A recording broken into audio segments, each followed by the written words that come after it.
Страф, гнев и вознемиреност се најчестите проблеми кај децата до 9 години, кои биле пријавени на СОС линијата Ало Бушавко.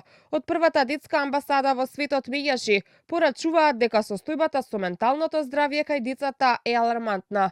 Минатата година на СОС бројот стигнале 208 повици, а поддршка добиле вкупно 222 деца и млади.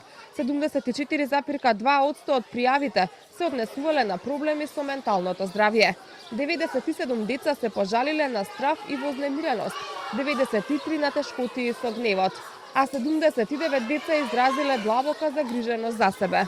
Според меѓаши, главните причини за овие состојби се нарушени односи меѓу родителите, особено по развод, како и емоционалната нестабилност што произлегува од тие ситуации. Најмногу што загрижува е лани имавме 3 обиди за самоубиство или мисли за самоубиство, каде што ги решивме позитивно, од кои едната со брзите интервентни тимови на Центар социјална работа и МВР, полицијата, успеавме да спасиме еден детски живот, двата успешно со нашите оператори.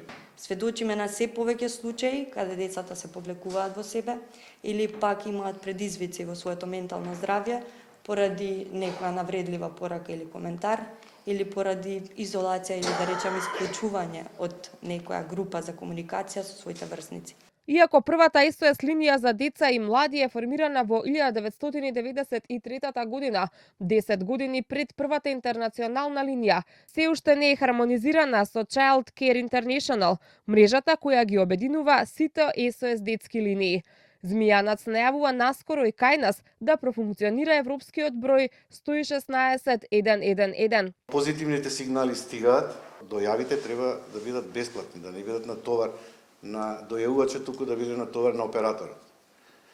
Нешто се смени меѓу време расположението, а и законската легислатива, да така да АЕК е многу расположен да ни помогне заедно најверојатно со А1 да биде тој број хармонизиран и да бидеме дел од таа мрежа.